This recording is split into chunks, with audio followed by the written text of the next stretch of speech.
বাংলাদেশের মুমিন মুসলমানরা ভণ্ডামি অর্থাৎ মুনাফিকির সমস্ত রকম সীমানা অতিক্রম করছে বলে আমার কাছে মনে হচ্ছে।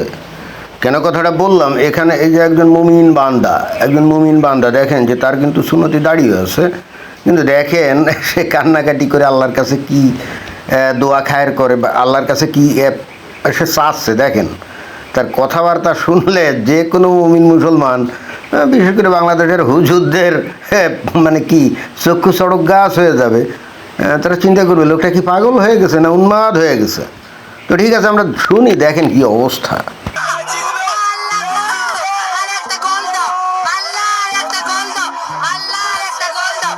তো কিন্তু ওই যে গত রাতে মিশর এবং আর্জেন্টিনার যে মধ্যে খেলা হচ্ছিল না, তো তখন কিন্তু সে আল্লাহর কাছে আর একটা গোল চাচ্ছে।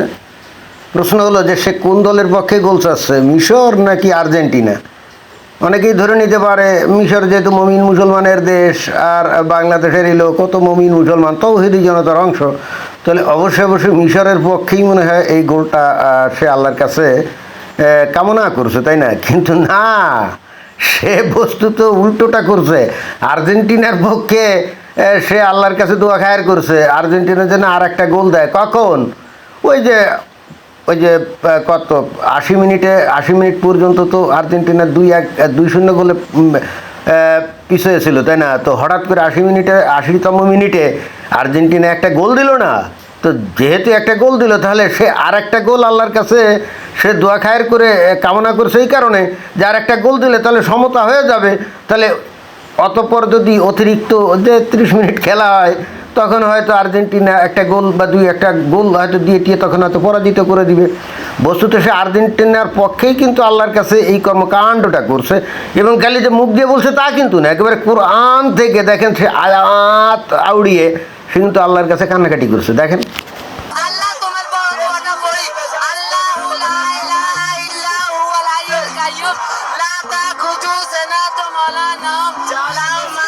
কি সুন্দর করে আরবিতে সে কিন্তু আল্লাহর কাছে দোয়া খায়ের চাচ্ছে, তাই না?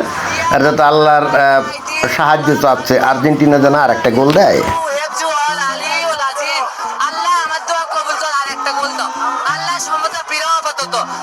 আল্লাহর কাছে কান্নাকাটি করে সে কিন্তু এটাই চাচ্ছে, সমতা ফিরাও আপাতত। তার মানে এখন বোঝা গেল এ কার পক্ষে আল্লাহর কাছে কান্নাকাটি করছে। এই মিশরের মুমিন মুসলমানের পক্ষে কান্নাকাটি করছে না। সমতা ফিরাও মানে কি? মিশর তো আগিয়েছিল, তাই না? তো আর্জেন্টিনা যখন একটা গোল দিল, তাহলে সমতা মানে কি? আর একটা গোল কার পক্ষে চাচ্ছে? ইয়ের পক্ষে, আর্জেন্টিনার পক্ষে। আর ওর গায়ে তো আর্জেন্টিনার ওই যে জার্সিও আছে, তাই না? তো এখন চিন্তা করে দেখেন কি অবস্থা, মানে কত বড় ভণ্ড আর মুনাফিক একজন মুমিন মুসলমান, যেখানে ওই মনে করেন যে এই ফুটবল খেলা তো হারামি।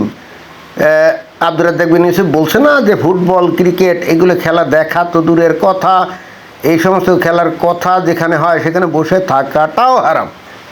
তো এই মুমিন বান্দা কি এগুলো শোনে না? 100% শুনছে, 100% শুনছে। কারণ এই সমস্ত বক্তব্য অত্যন্ত বিখ্যাত বক্তব্য, এগুলো এখন রেফারেন্স আকারে সারা বাংলাদেশে প্রসারিত হয়, এমনকি বাংলাদেশ কেন সারা পৃথিবীতে প্রসারিত হয়। তো তারপরে দেখেন সে কী কামটা করছে। আমি যদি ধরেও নেই যে আচ্ছা ঠিক আছে, হ্যাঁ ফুটবল খেলে মাকরু মানে কি? হারামো না হালালো না, বুঝছেন? হারামো না হালালো না। তা ফুটবল খেললে মনে করেন যে ওই গুনাও হলো না, বা মনে করেন যে সোয়াব মানে পুণ্যও হলো না। আমি ধরে নিলাম সেই ক্ষেত্রেও যদি সে এই আর্জেন্টিনার মিশরের যে খেলা সেখানে সে কাকে সাপোর্ট করবে? সে কি কোনো দিন কোনোভাবে আর্জেন্টিনাকে সাপোর্ট করতে পারে বলেন? যে আর্জেন্টিনা ভয়ঙ্কর রকমভাবে এই যে ইহুদি রাষ্ট্র ইসরায়েলের সাথে বন্ধুত্ব করছে, ইসরায়েলকে স্বীকৃতি দিয়েছে, এবং কিছুদিন আগে দেখলাম যে ওই যে আর্জেন্টিনার যে প্রেসিডেন্ট সে ইসরায়েলে বেড়াতে গেছে। চিন্তা করে দেখছেন? তো এখন এই মুমিন বান্দা দেখেন সেই ইসরায়েলের দোসর আর্জেন্টিনার পক্ষে আল্লাহর কাছে কান্নাকাটি করছে। এখন এর কান্নাকাটি শুনে আল্লাহ কিভাবে সাড়া দিতে পারে? আল্লাহ কি আরো খেপে যাবে নাকি এর দোয়া কবুল করবে বলেন তো? আল্লাহর কি উচিত না খেপে যাওয়া? অথবা আমি ঠিক বুঝছি না ঘটনা কি। দেখি আর একটু তার কান্নাকাটি শুনে ভালোই লাগছে। বাংলাদেশের এই ধরনের বন্ড মুমিন আসলে মুমিন তো আর ভণ্ড হয় না, মানে এগুলো মানে মুমিন নামধারী বা মুসলমান নামধারী ভণ্ড বা মুনাফেক তা যদি না হয় তাহলে তো এই ধরনের আচরণ করতেই পারে না। এবং দেখেন যে এই বছর সর্বপ্রথম আমরা বাংলাদেশে দেখছি, অতীতে কখনো দেখি নাই, বিভিন্ন সময় হুজুররা ওয়াজে বলছে যে এই সমস্ত ফুটবল খেলামেলা এগুলো অমুসলিম ইহুদিন আসারা কাফেররা খেলে, অতএব এখানে তাদের জার্সি গায়ে দেওয়া ঠিক না, তাদের পতাকা উড়ানোর ঠিক না, বা তাদের জন্য মিছিল বের করা ঠিক না, দোয়া খায়ের করা ঠিক না, এবং সর্বোপরি তাদের খেলা দেখাই ঠিক না, সেগুলো হারাম। এগুলো তো বছরের পর বছর ধরে কিন্তু বাংলাদেশে হুজুররা এগুলো প্রচার করছে, কি করে নাই, করছে তো। কিন্তু আমরা কখনো এই সমস্ত খেলার এগেনস্টে আমরা কখনো হুজুরদেরকে মাঠে নেমে পাল্টা মিছিল করে কখনো প্রচার করতে শুনি নাই যে এই সমস্ত খেলা যারা দেখবে তারা জাহান্নামে যাবে, এই সমস্ত খেলা দেখা হারাম। এবং নট অনলি দ্যাট, আমরা কিছু কিছু জায়গায় এমনও দেখছি যে এক জায়গায় তো দেখছিলাম যে আর্জেন্টিনা না ব্রাজিলের পতাকা জানি ছিল, কতগুলো হুজুর সেখানে গিয়ে এগুলো ছিঁড়ে খুঁড়ে ফেলেও দিয়েছে। এটা কিন্তু অতীতে আমরা দেখি নাই, আমরা এই বাংলাদেশে এবার সর্বপ্রথম দেখলাম।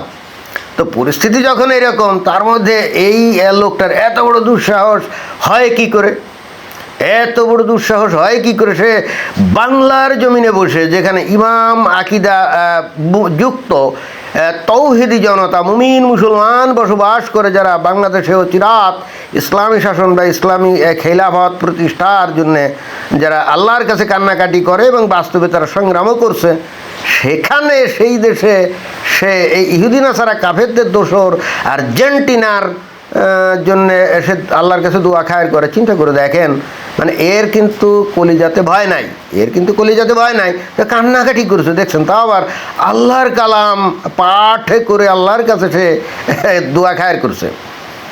হ্যাঁ, মানে এর সেইতে ভণ্ডামি, এর সেইতে মুনাফিকি কি আর হতে পারে?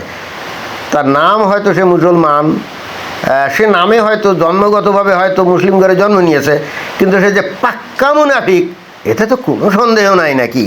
আল্লাহ সমতা প্রিয়, আল্লাহ সমতা প্রিয়, মানুষকে মাইরো না আল্লাহ, তোমার বান্দাকে তুমি মারতে পারো না।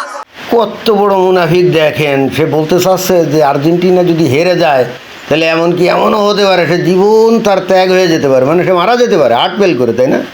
বলছে না যে তোমার বান্দাকে তুমি মেরো না। চিন্তা করে দেখছেন যে মানে এই জন্যে বলছিলাম যে মুনাফিকির কোনো সীমা পরিসীমা নাই। তুমি মানুষের মৃত্যু কামনা দিতে পারো না। বিশ্ব জুড়ে, বাংলা জুড়ে আর্জেন্টিনা হৃদয় লালন করে, ধারণ করে অস্তিত্ব জুড়ে আর্জেন্টিনা। কী ধরনের ফাউল কথা বলে দেখছেন। ও নিজে আর্জেন্টিনার একজন পাড় ভক্ত, ঠিক আছে, ভালো কথা। তাহলে তুই কি করে মনে করিস যে বাংলাদেশের আপামর তৌহিদি জনতা তোর মতো ওই ইহুদি নাসারা কাফের আর্জেন্টিনার ভক্ত? আরে বেড়া, আর্জেন্টিনা ইহুদি নাসারা কাফের হয়েছে বলে তাদের এগেনস্টে কথা বলতে হবে বিষয়টা তা না। কিন্তু তুই তো কী কাম করলি? তুই একটা হারাম জিনিসের পক্ষ নিয়ে আল্লাহর কাছে কান্নাকাটি করছিস। তুই তো বাংলাদেশের গোটা জনগোষ্ঠীকে বিপদের মধ্যে ফেলে দিলি যে তুই একটা হারাম কাজের জন্য, হারাম কাজে সফলতা লাভের জন্য আল্লাহর কাছে কান্নাকাটি করছিস, তাও কাদের জন্যে? ইহুদি নাসারা কাফেরদের জন্যে, তাই না? তুই যদি মিশরের জন্য কান্নাকাটি করতি তাহলেও না, এই বিষয়টা আল্লাহ চিন্তা করে দেখতো শোকে। আর যাই হোক, হারাম হোক আর মাকরু হোক, মুমিন মুসলমানের পক্ষেই তো কথা বলছে, তাই না? হয়তো সেক্ষেত্রে তোর মাপটাপ করে দিতেও পারতো, কিন্তু তুই কি কাম করছিস?